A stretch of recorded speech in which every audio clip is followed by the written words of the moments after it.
know, they had to take both legs and he was blind. He said, all I wanted to do was just die. I wanted him to leave me alone and just die.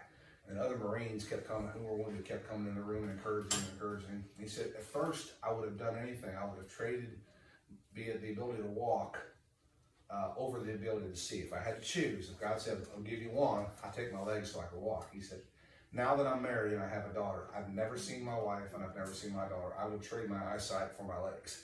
It just goes to show you how his priorities changed. But he'll never be able to see and never be able to walk. But you couldn't tell that the way he acts. I mean, he stays active. He gets out, and he's a role model for a lot of us, because every time that I start feeling sorry for myself, or things don't go right at work, or things don't go right at the house. The other day, the shower handle broke, and I couldn't find the part. I had to shut the water off at the house because the hardware store was closed, so we had to go overnight without any water because the shower head was broke.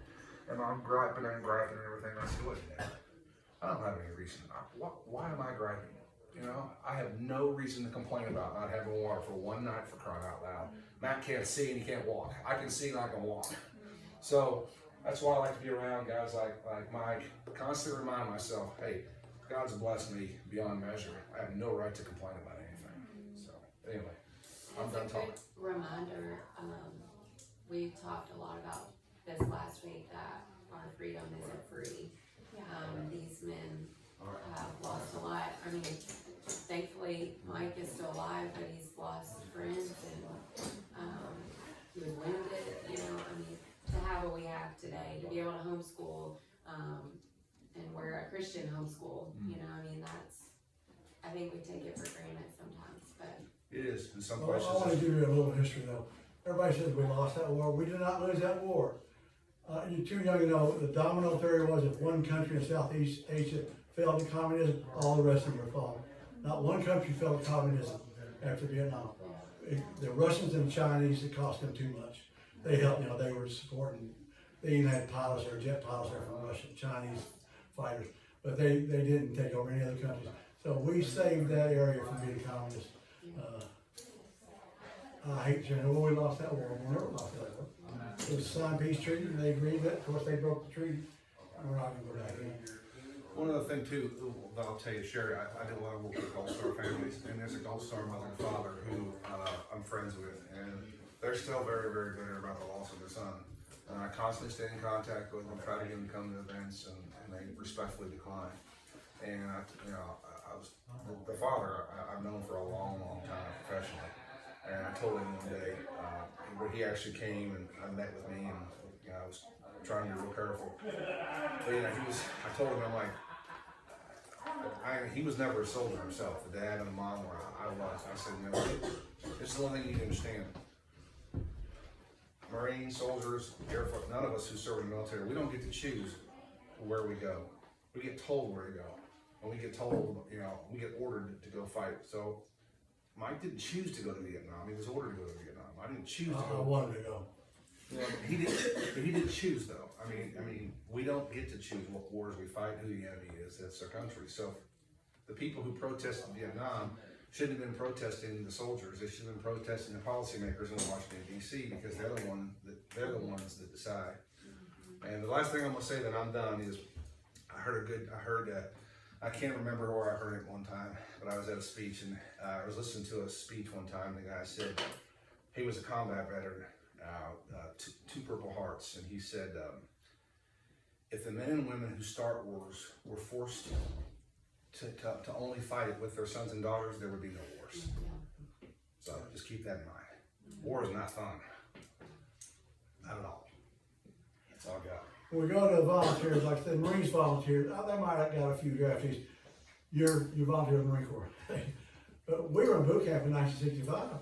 We were afraid that little thing in Vietnam was going to be over before we get into the fight. We wanted to get into it. Marines just, draftees, no. Draftees were just as brave as the regular guys that volunteered. But we wanted to get into it, man. We were just so like, once you get into it, it ain't not so cool. Marines are a different breed. Yeah. Thank you guys, you've been great. Thank you. Alright guys, we got just a couple more minutes before you switch. Is there anything, any thoughts? No? Yeah. Even even if like the military's not on your, you know, your plan after you graduate, there's still plenty of opportunities to volunteer, like the, you know, serving the Gold Star families and these events that are local. It takes a lot of effort to get them up and running. So just being a part of things like that, that help honor, our military is still needed, so. We have contacts for that, Troy, and then, do you remember our guest speaker, Jesselyn? Do you guys remember her that had the baby? Her husband works pretty close with, military events and. Y'all are quiet today. You know, during the draft period when they drafted people, a fourth of the families or more were involved, had a family member in the military. Now it's less than 2% of the families have people in the military. Just the ones that volunteered, no drafted. They get into another war, they'll start the drafting again. Wesley, did you have a question? What thing are you like most proud of that you did in the military? What's most thing they're most proud of? Yeah. That I never one time didn't do what I was supposed to do in combat. Now, I think when I was on Liberty or whatever, maybe different, but in combat, I never shirked, and my buddies never shirked, not one of us. You got 300 guys in the squadron, about 100 of you fly, you got 50 pilots and 50 crew chiefs and then you stood up to danger. I mean, you were scared at times, but you did it. You had no choice. You know, we didn't have to fly. They could not make a list of guys fly, but we wanted to. I felt at that time that I did what my country needed.